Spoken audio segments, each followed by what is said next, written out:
Good evening. This week's Parsha, this week's portion of the Torah is Vayetze. And the Vayetze having to do with the first verse in the Torah, where it says, Vayetze Yaakov Bereshit, and that Yaakov went out of Bereshit, Vayelech Haran. Therefore it is called Vayetze.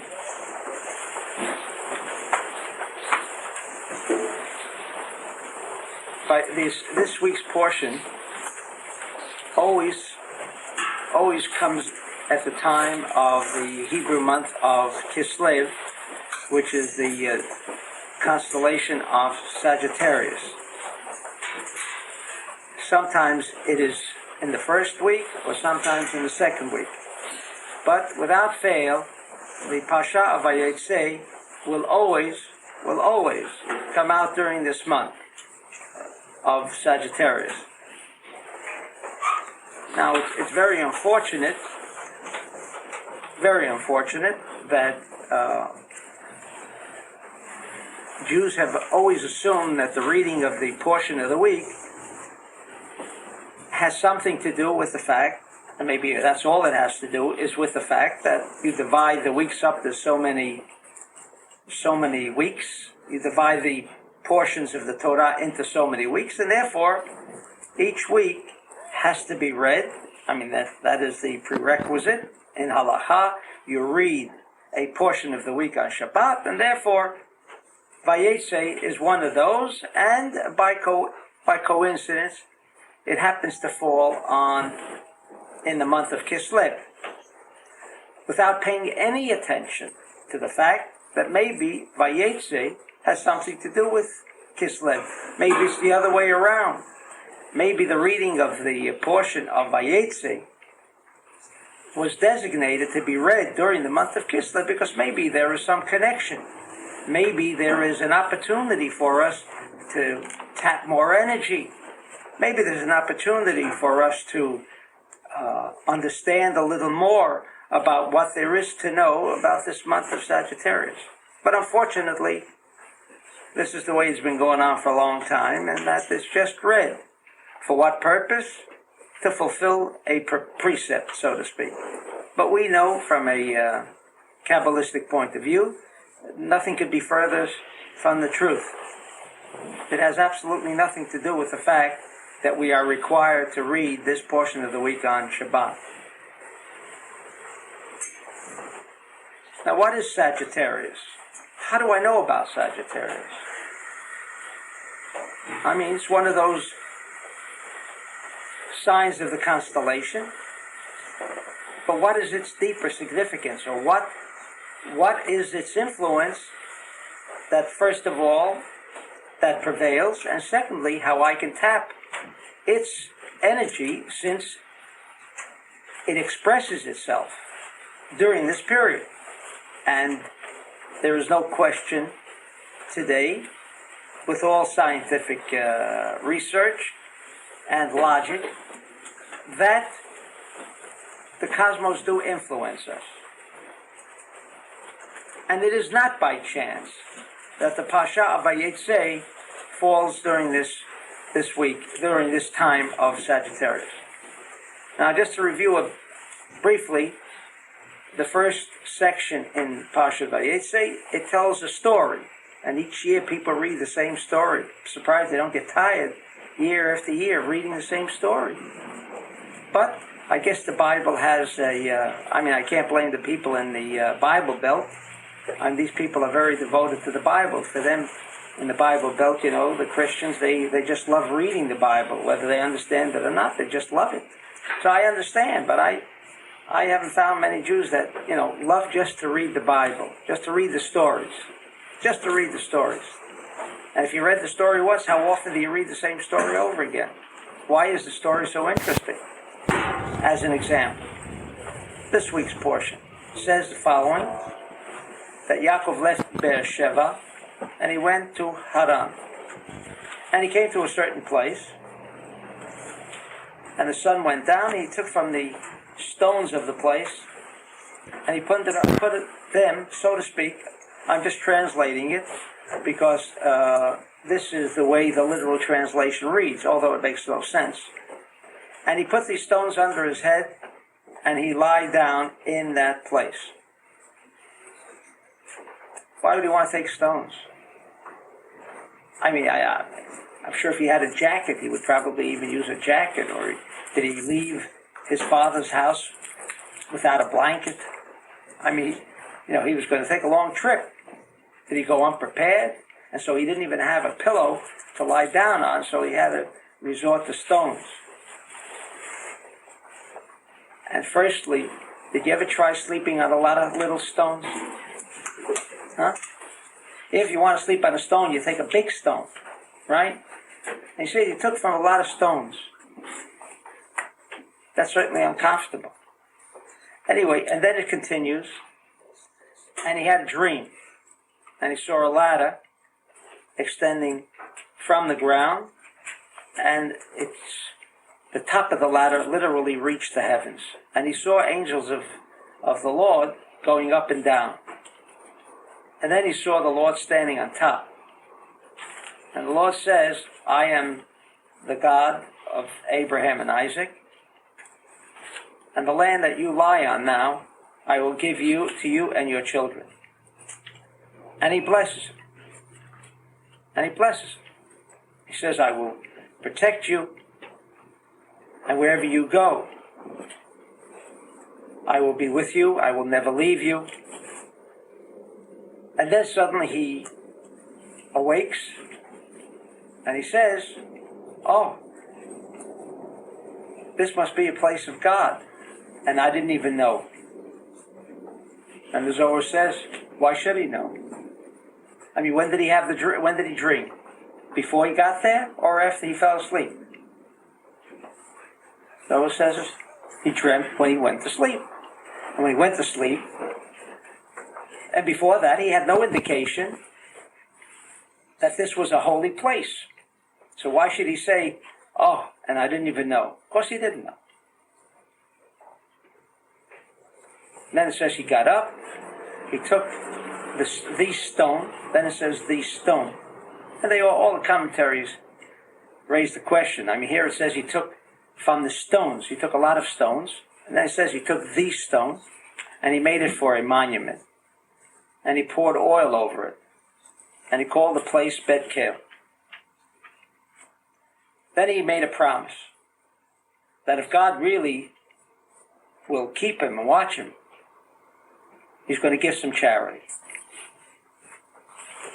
And that's the end of the first section. Obviously, we are told that, first of all, it says already that God had told Yaakov in the dream that he was going to protect him and to watch over him. Now, is he doubting God? And this is a question the Zohar raises. It's not my question. Oh, is he doubting God now? When he says, if God will protect him and watch him, then he'll give 10%. He'll give a tithe. In other words, we should learn from this that we should all give charity on a condition. If we need something, and we're praying for something we need, whether it be health, money, or whatever, say, look, God, I promise you this amount of money if you will, do what I need, give me what I need. We haven't been taught that is the way you give charity. And then, of course, God already had promised him without Yaakov making this promise. And throughout this section, we're not finished yet. We're still busy with the stone. All the way through, stone. Then it says, the final verse, as if we didn't hear enough about the stone, here he makes a stone for a monument, and then he spills the oil on its head. And then at the end it says, and this stone that I put for a Metzeva, I put for a monument, says again, this here will be the house of God. There will be the house of God. What do you mean? Where that stone is, that's where the house of God is. And all the commentaries, again, raise many questions about this idea of the stone. I mean, why is he putting a stone there? Some of them find this question so difficult that they go on to answer that when he will return from where he was going, and he was going to his uncle's house, he's going to Lavan, who is the father of his two intended wives, Rachel and Leah. And so when he returns, he'll remember the place, like he would forget, and therefore he made it for a monument. All very difficult. All very difficult. But as I indicated, obviously, at the very beginning, this whole idea, since the sages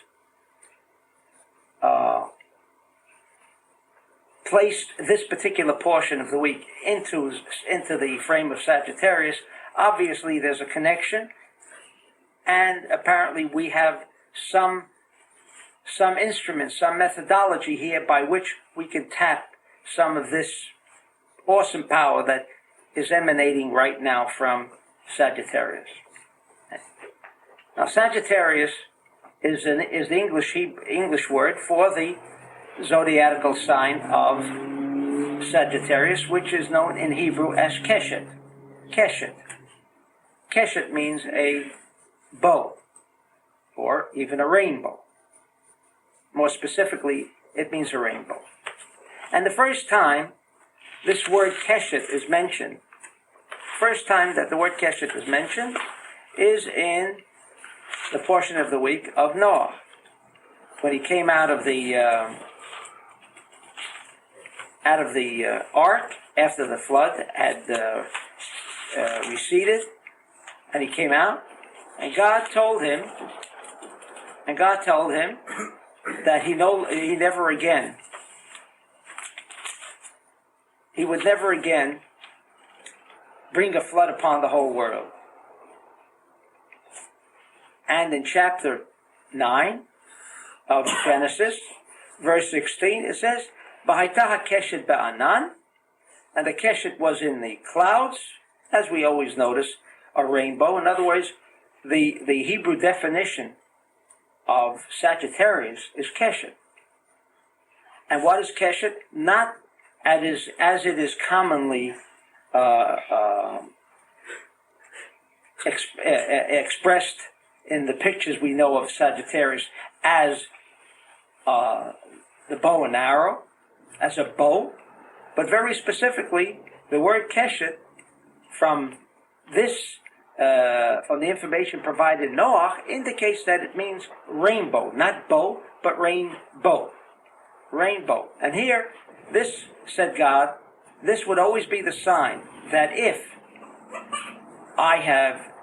the world became so corrupted that God again felt it was necessary to start all over again, get rid of all the people, and start over again by bringing another flood. What's wrong? God can bring floods whenever he wants to. And so in order that he would not bring another flood, he made this covenant with Noach that he no longer would be.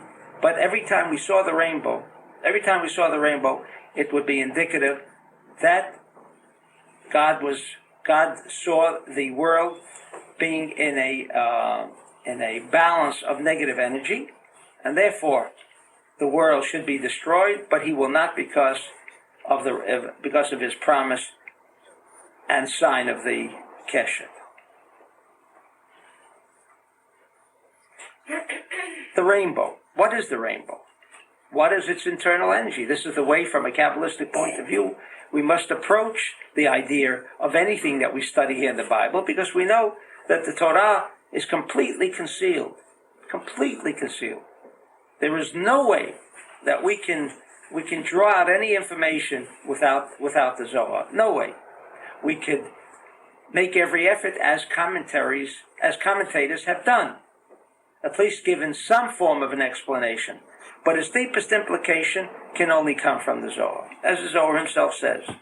And so I turn to the Zohar to get an idea of what this Keshet is about. What is it?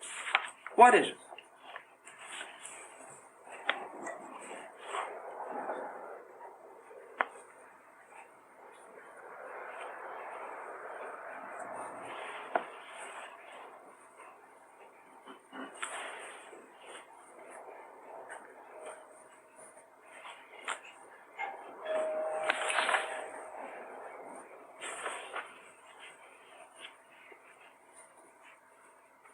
Here is the Zohar, and this will be in Noach, page 92.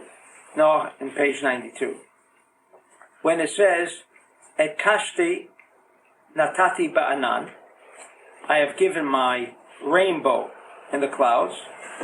And the Zohar says, Natati moresh natan mikodem lechen, as I explained during the Sudat Rosh Chodesh, that this rainbow existed before God made reference to it.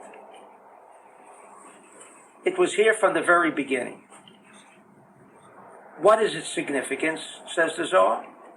Ki keshet hisod even shtiyah. Keshet, the internal energy of Keshet. This month, what is it? It is the secret of Even Shtiyah, the stone that you can say drinks or furnishes and nourishes. Shtiyah.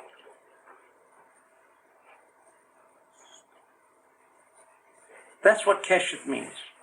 So immediately, just by that code of the Zohar, it gives me an idea of what this month is about. Now, this Even Shtiyah is the stone that Isaac was bound upon by his father, and this is the stone that belongs in the Bet HaMikdash, and its particular point in the Kodesh Kadashim, in the Holy of Holies, where the Kohen Gadol only on Yom Kippur would tap the most intensified form of energy that was possible to tap from the cosmos when he entered the Kodesh Kadashim on Yom Kippur. Therefore, Keshet is a month that resembles the same idea as Yom Kippur. Just as Yom Kippur, that was an opportunity for the Kohen Gadol to tap this enormous energy, awesome energy, which gave life to the whole world, because that's what Yom Kippur is about. To a certain extent, Keshet, it is not the Even Shtiyah, but it has, says the Zohar, the same secret, the same mystery. What does that mean? The same internal energy Keshet has as the Even Shtiyah. It provides us with that same opportunity as the Even Shtiyah on Yom Kippur provided the Jews with an abundance of energy to last for the entire year. Keshet also provided us with this kind of energy. Keshet. Where did the name Keshet come from? Yes, it says Keshet means rainbow, but we know from in Kabbalah we have to delve as deeply as we possibly can into its root, because once you arrive at root, you have arrived at the source by which you then control. If you don't arrive at root, you have no control. Then you're using your 4% brain, which most of us use, and then you're totally out of control. When you reach the root, you get to the bottom of things. When you get to the bottom, then you can possibly acquire control.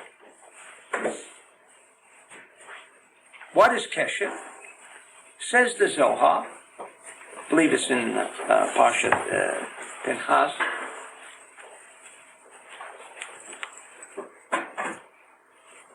Yes. Keshet. Now, I wouldn't have the slightest idea where this word came from. Now, of course, we know the first time that the word Keshet is mentioned in written form,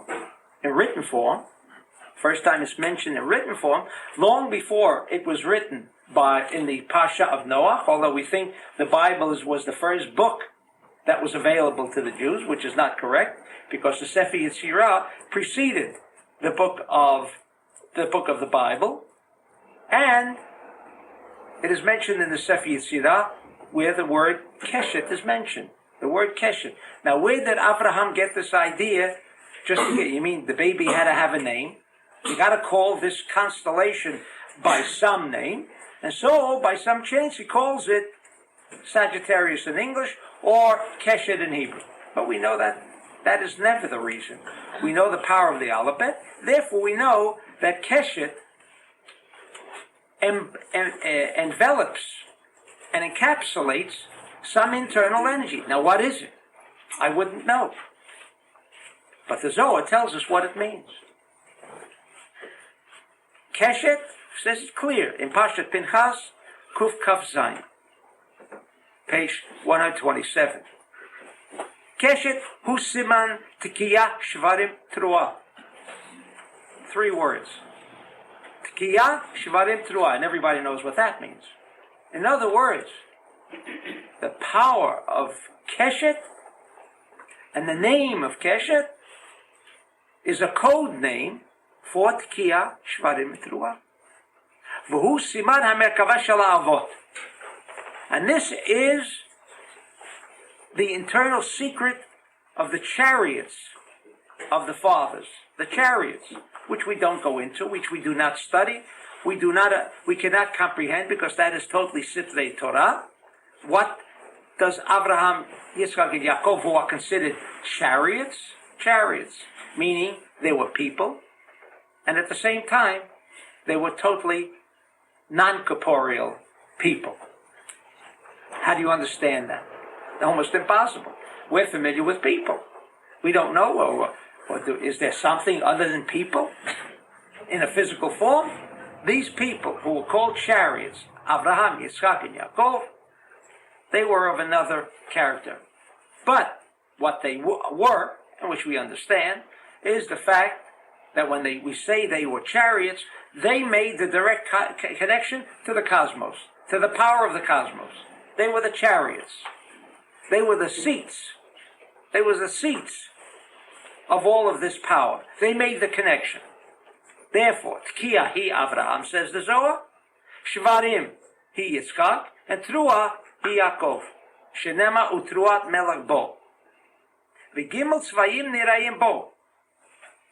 And in this rainbow, there are essentially 3 colors. Lavan, Edom, V'yarok. And these 3 colors, as you know, correspond to their own internal energy intelligences. Lavan, which is white, we know means Chesed, Avraham. Edom, which is red, means Yitzchak. And Yarok, green, means Yaakov. This is Kesher. That means that just like on Tishrei, the idea that we can alter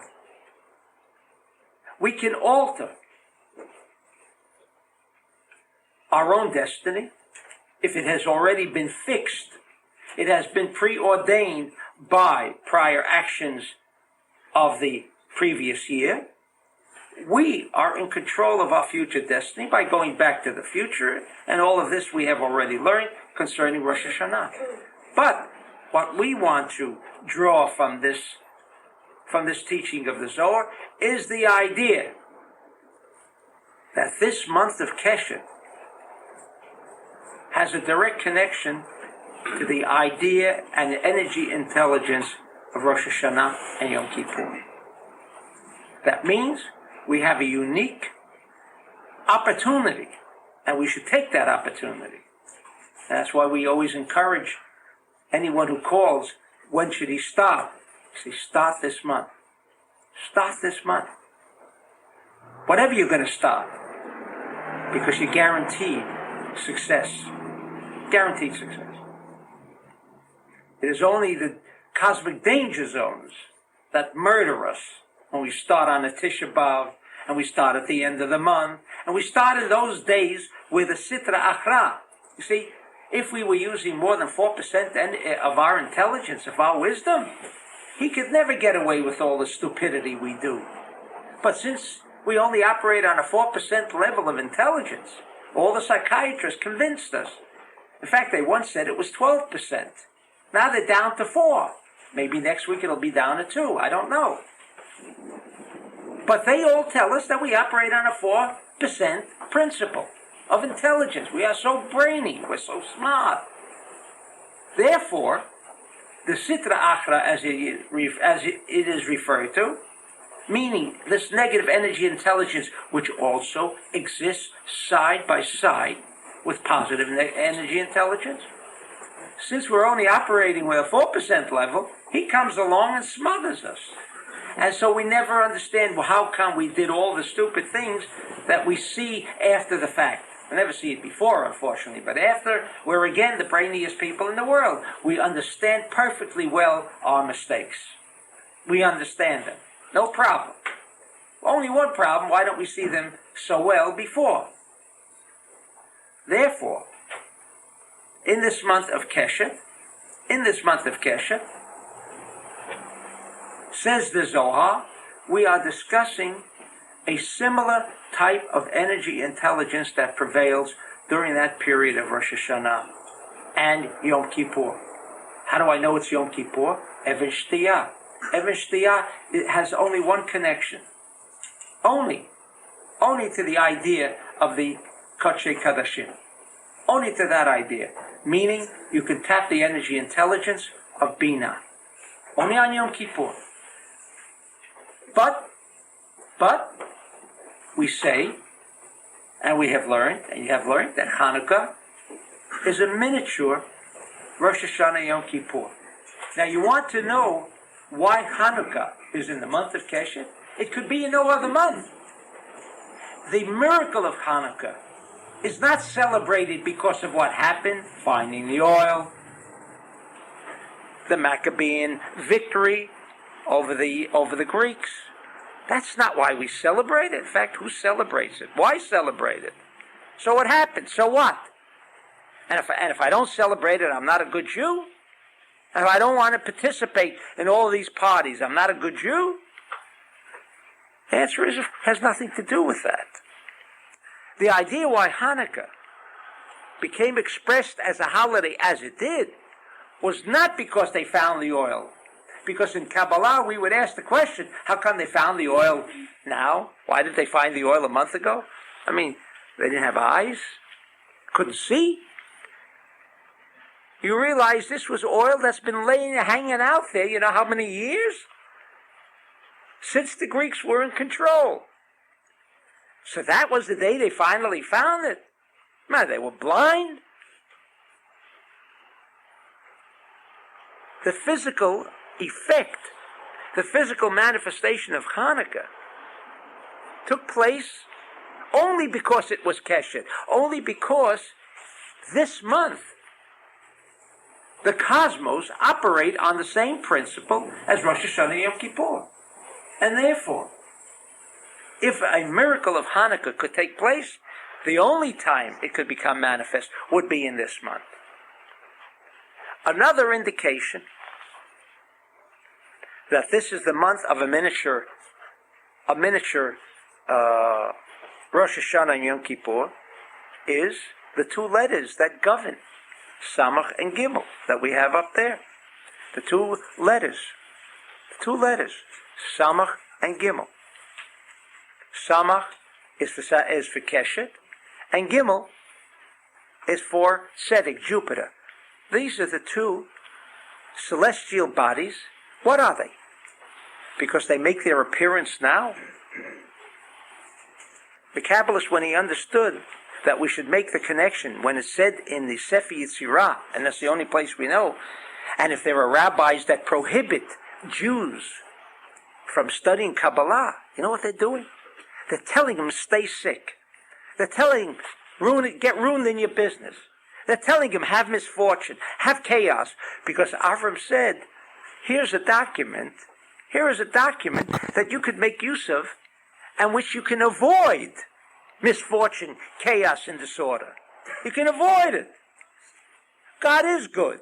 He gave us the material by which we could better our own lives, which we could advance our well-being. Along comes some rabbis. I don't often speak about this, but in our times today with what is going on, things are not normal, whatever it is. Whether it's the weather, whether it's what's going on in Russia, where things are not normal. Whether they're good or bad, they're not normal. Everything could be interpreted good, everything could be interpreted bad. People are happy with what's going on there. And there are others who say, it's the worst thing that's happening. Is it good or bad? Depends who's looking at it. So is it good or bad? Depends on your viewpoint. So is that good or bad? It could be good and it could be bad. How do you make it good or bad? Or are we just lucky? No. With the Zohar and with the letter of Sama Gimel. Now Sama Gimel is another code. It's so beautiful. Just a little information. With a little information, you begin to control your life. Not be subject to if I'm lucky or not lucky. Sama Gimel is a code name for Binah, the energy store. That's why.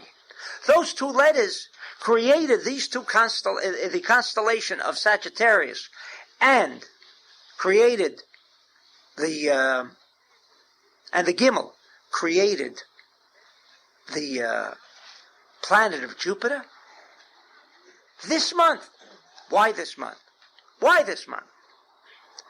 Take a look at the two letters. There's so much information that the Zohar provides. It's so simple. So simple. The Samach, what does Samach mean? Somech Noflim. Supports those who have fallen. What does Gimel mean? Gimel, Gomel, from the word Gomel Dalim. It supports, it furnishes, it provides sustenance to the poor, the fallen. This is the month. This is the month. It's right there for you. You don't even need more than 2% of your brain to understand it. But you need the information. And when you have this information, then you know this is the month. Take every opportunity. Tap it. And even if you don't have an opportunity this month, because it didn't come this month, build up your reservoir. That's not a bad idea. Build yourself up with sufficient energy that when next month comes, which is Tevet, which we know is a sign of pure negative energy, and that's the month you don't begin anything, and that's the month you've got to really worry that if there is a vacuum, and if anything can go wrong, it's going to go wrong in Tevet. Build up a reservoir. Maybe if you build up sufficient amount of energy, of light, the darkness doesn't come in. That's what's required. You don't have to leave it to chance or to luck. You can maneuver your own life, but you must know. And the only way we could know is by this connection that the Zohar makes to the idea of Keshet. That it is the Even Shtiyah. Even Shtiyah. And with this in mind, this Keshet,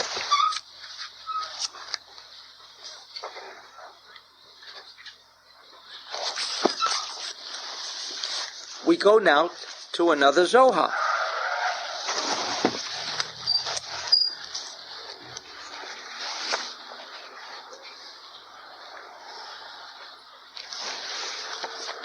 This Zohar is in Vayikra. Now, just in case, maybe I'm building up a story, you never heard this before. Maybe I fabricated the whole thing. Of course, I didn't fabricate what Keshet was about, because I quoted you the sources. So that becomes a little difficult for those who would like to say that maybe I just dreamt up this kind of explanation, but maybe Rabbi Shimon also dreamt it up. But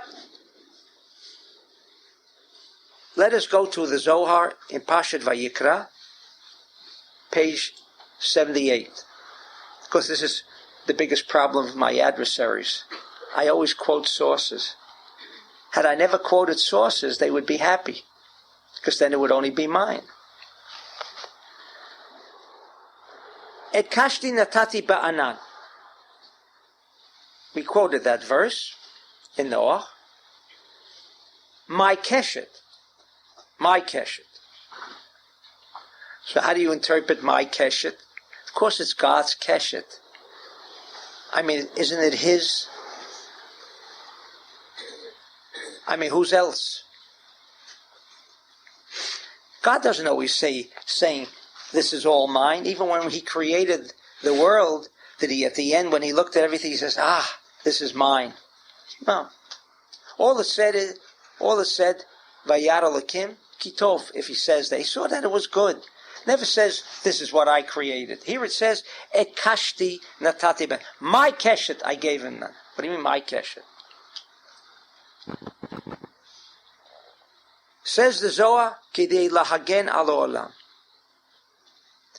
We usually read it as when God told Noach, and we kind of laughed underneath. But of course, since we're very religious Jews, we wouldn't laugh at the Bible. But deep down under, we smiles a little. God has that keshet over there, the rainbow, and he's about to destroy the world, and he remembers he once promised, you see. I mean, let's say the rainbow didn't appear. One day it went on strike. God wouldn't remember, right? He would forget. He needs also, like we need, somebody to give us a pinch to remember things, right? God also needs a computer to bring out some information he may have forgotten, right? I mean, is that what it means? Ridiculous. So what does it mean when God told Noah, see, when I'm going to look at that keshet, when I'm going to look at the rainbow, I'm going to remember that I made a promise to you. That's what he's going to remember, because if it wasn't there, he wouldn't remember.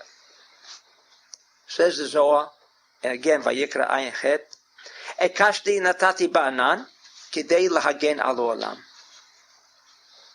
You know why I put the keshet there? So he could put a cosmic energy force into the cosmos, and that is what can save the world. You know why? Because the world is not saved. You mean a flood? You mean Holocaust? Well, that's not destruction. What is destruction? What is destruction of the whole world? And what is destruction of 20 million people? You mean when it means the whole world?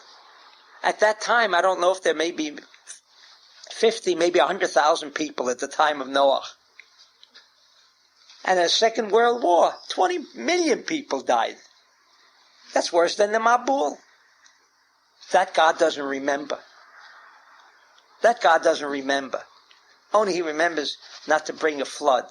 But all forms of other kinds of destruction, that's okay. That's logical. It's not logical that this document called the Torah could give us that kind of storytelling, and that we should believe it. Therefore, says the Zohar, when it says I put that keshet there, not because he's going to remember. Remember what we said about Zachor? Zachar.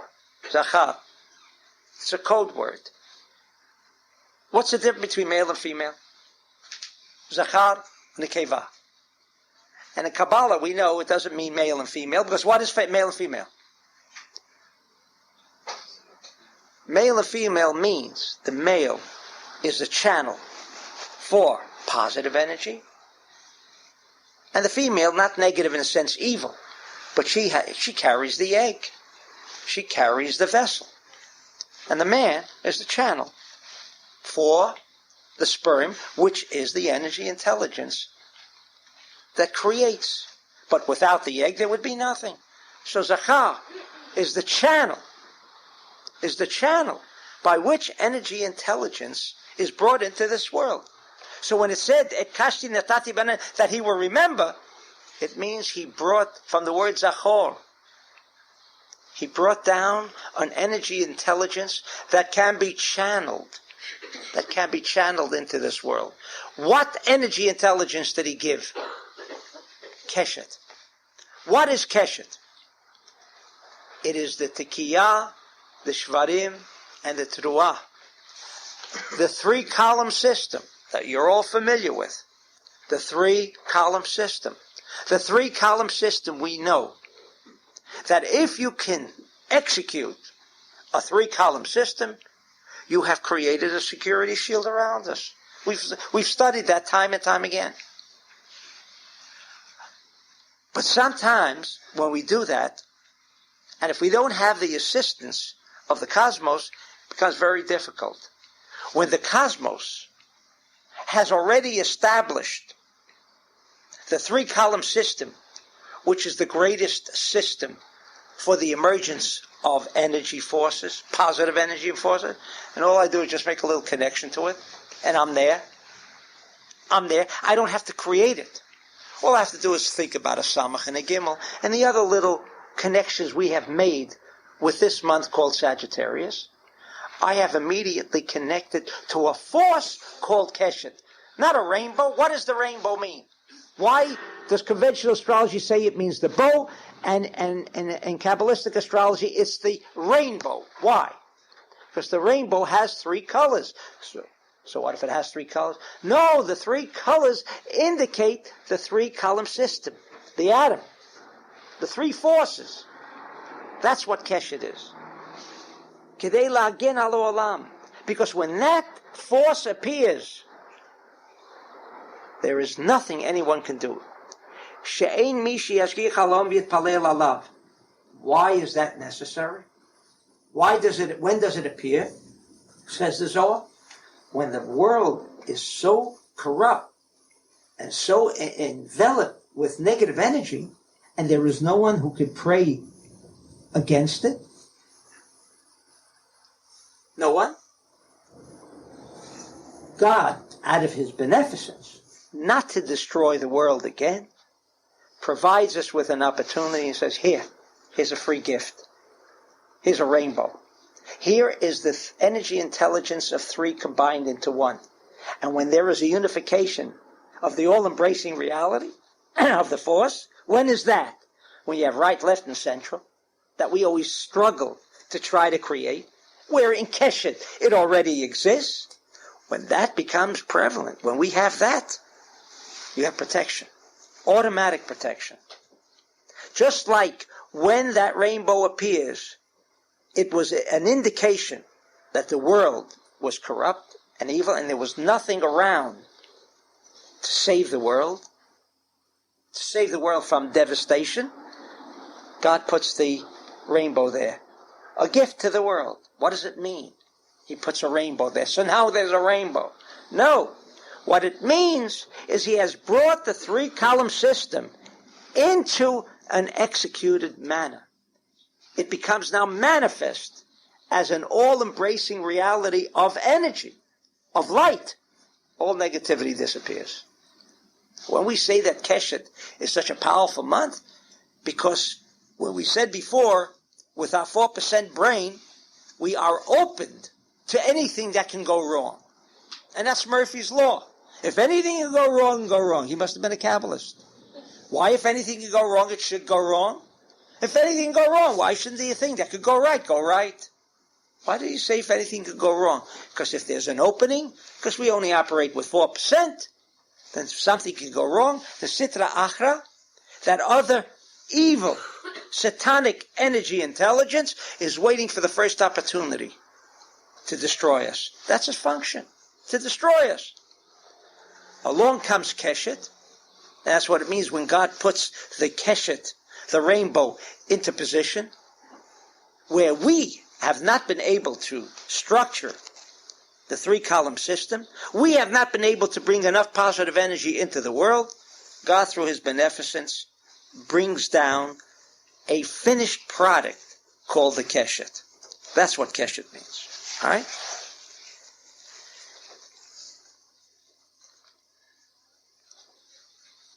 Mikan, says the Zohar, it continues, Asiman lechasid tzaddik, and therefore now we understand when there is a chassid, a tzaddik in the world, shalom legalah keshet biyamav. You know why the rainbow never appears? Not necessary. When the tzaddik, who can balance the whole world, you've got to be that kind of a tzaddik, can balance the whole world, then there'll never be a rainbow. There's no necessity. Because what the tzaddik is doing is balancing right, left through his central, through his restriction. So there's no necessity of a Keshet appearing. The idea that Keshet appears is again the beneficence of the Lord towards us, where the world, which is so corrupt, should come to an end. Umihu oto shemevakesh lachim al olam v'rui lahagen alav hainu k'mo Rabbi Shimon. While Rabbi Shimon was alive, it says, there never was a rainbow in the heavens. We think every time it rains, there'll be a rainbow. You might ask, why does the rainbow accompany rain? Why shouldn't there be a rainbow without rain? Why does it come with rain? So the answer is, because the flood was rain. That's the way the flood came. And that's why the Keshet appears. Yes. Why? Because water, as we explained last month, what is Heshvan? Why is it Mar Heshvan, Bida Heshvan? Because we said there is nothing as devastating as Pazer Venji, Gam Berserk, or Run Amok. When there's an excess of Chesed, same thing when a parent to a child is overprotective, overextending, demolishes the child. But he's constantly feeding and giving the child. What could go wrong? If he beat the child, deprive the child of food, other things, we can understand. Spoiling that child, the child will be evil. But how could the child become? Because in extension of the energy, if it is not controlled, you know what can happen? Because where is the force? What is God's force? To share. Why is the Keshet connected with rain? Or why is it connected with supposedly the Mabul? Because water is the Chesed, is the sharing concept that we relate to and we associate with God. God has no desire to receive, as we learn in Kabbalah. His internal characteristic is one of sharing. Therefore, the Keshet relates to the rain. And he says, during the time of Rabbi Shimon, Shalom Nisarech Olam B'yamav La'ot Hazeh. Ki ha'ot hahu siman ba'olam hahu she'ein megin zulat HaKadosh Baruch Hu. Because when the rainbow does appear, it is a sign that there is absolutely no one in this entire world that is fitting to prevent the disaster, and then God comes along and establishes Keshet. But not the rainbow. He looks at the rainbow and says, oh yeah, I remember. No. He establishes the force of the three columns. We don't do that. We have done the opposite, corrupted the world. And when that happens, God in his beneficence, in the Rachamim, he will prevent destruction of the world.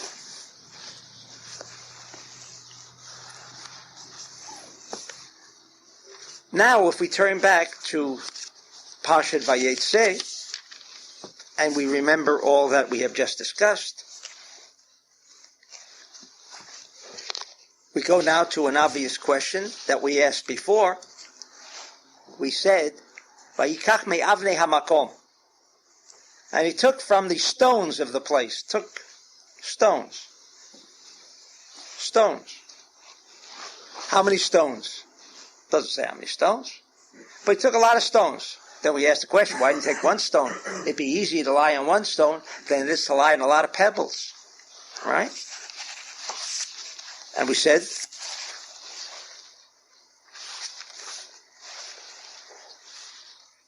that the Zohar asked that question.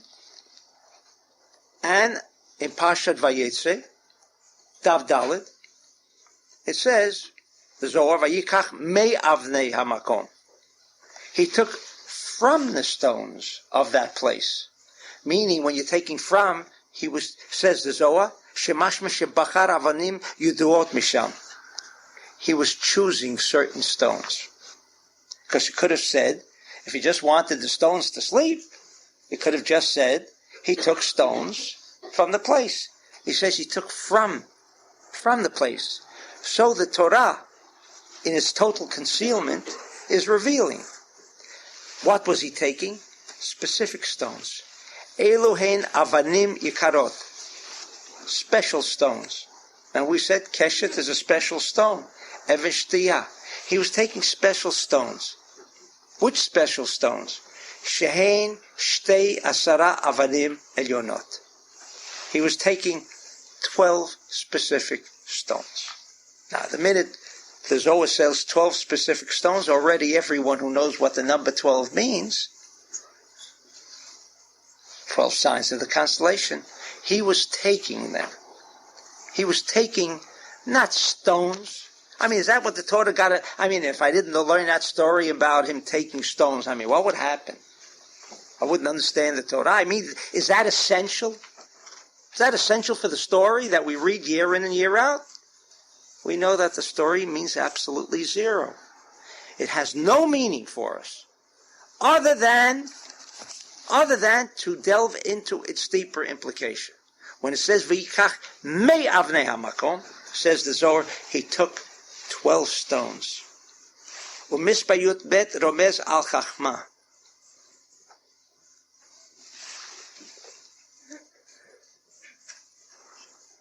He took these stones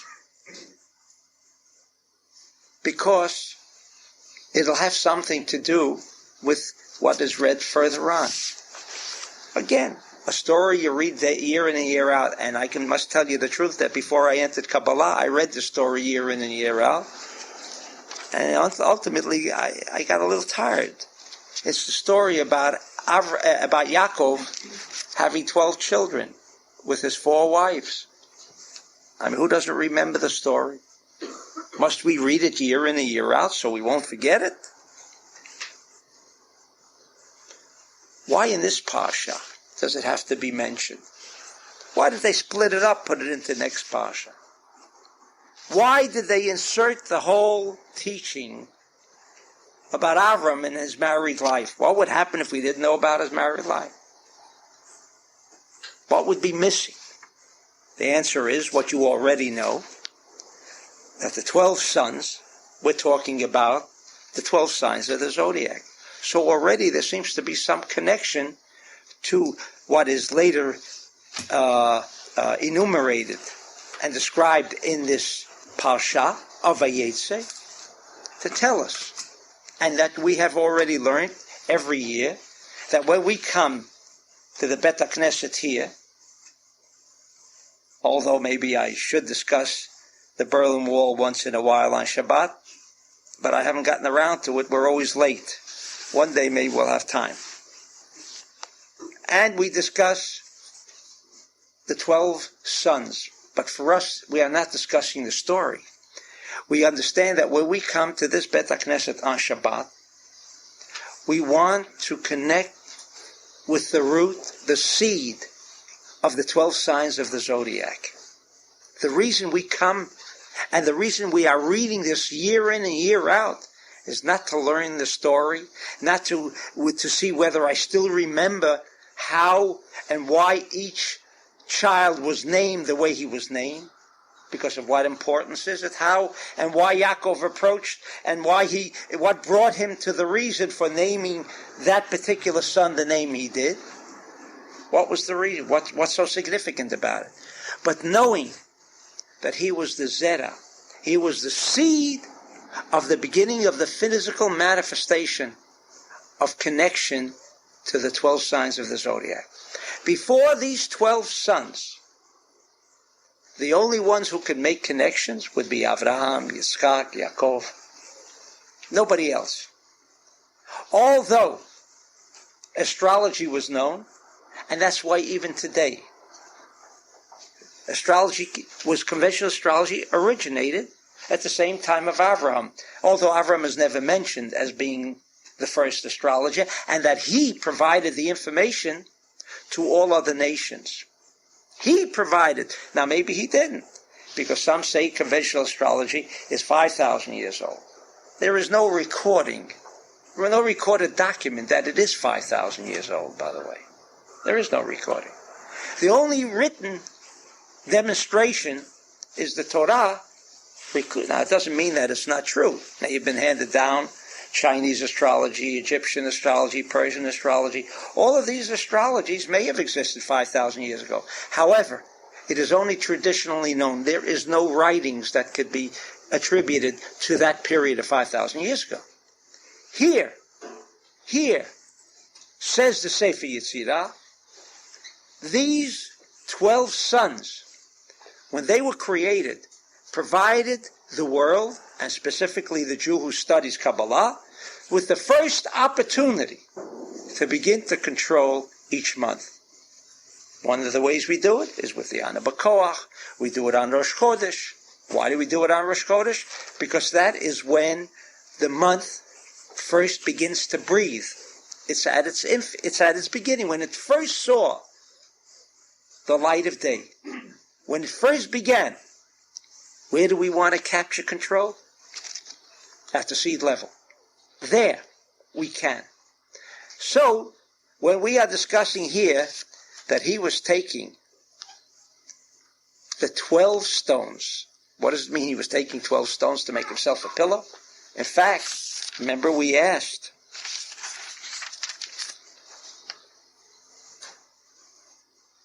in verse 18 of the same chapter, it says, Vayashkim Yaakov baboker, and Yaakov rose in the morning, Vayikach et ha'even. He took the stone. Remember we asked, he had taken stones, it says in the verse 11. The second verse in this week's portion of the week, it says he took from the stones, many stones. And here it says he took a stone. What happened? All of the stones became combined into one. So what is Rashi's explanation for it? A miracle happened. Was Rashi a Kabbalist? Absolutely. Did he write Kabbalah? No. Not everyone had the Or Makif to write Kabbalah. Was Rabbi Akiva of a higher level of consciousness than Rabbi Shimon? Moshe said in Tractate Shabbat, it says that Moshe said that he did not understand why God was choosing him to be the shliach, to be the messenger, to be the carrier, the vehicle, the channel for revelation on Mount Sinai, when there was a soul that was much of a higher level consciousness named Akiva.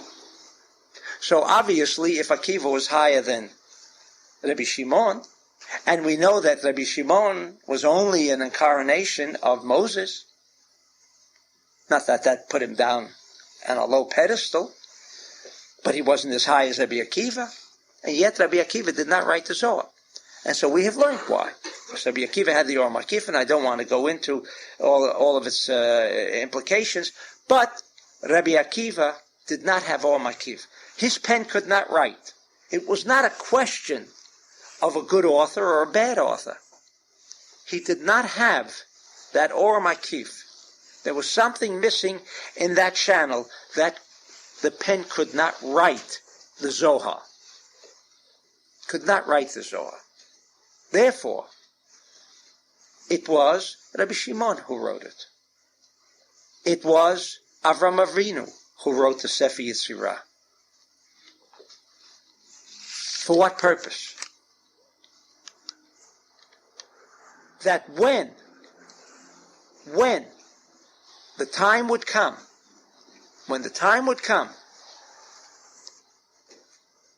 whereby the constellations, the influence of the constellations would be directly embraced or connected by people, physical people, meaning when each son was born, what did it mean?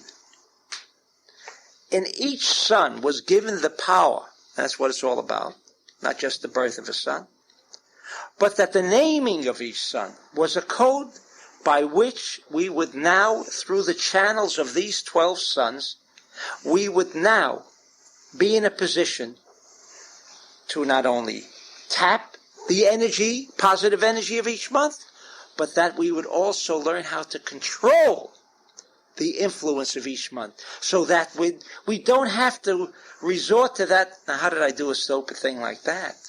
How did I do that stupid thing? Why didn't I think? That should never happen. That should never happen. The only way it can happen is when you work with 4% and 96% is empty.